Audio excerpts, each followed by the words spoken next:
So I think I know that you have the leadership qualities as I observed during our governor's visit. So I think Governor Francis, your president is ready to be inducted. I promise to do and observe to the best of my ability, without any mental reservation, or purpose of evasion. So help me God. Congratulations, President.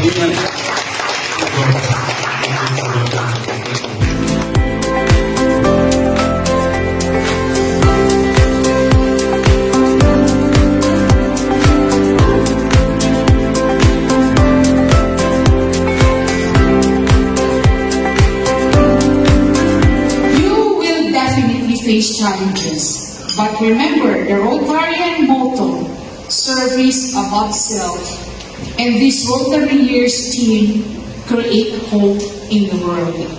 For the directors of the Rotary Club of Creative City Baguio, please raise your right hand and repeat after me. All this I pledge and promise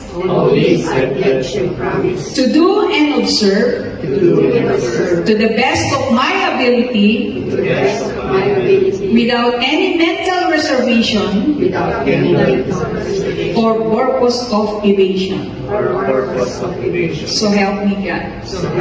Congratulations, officers of the Rotary Club of Creative City Baguio.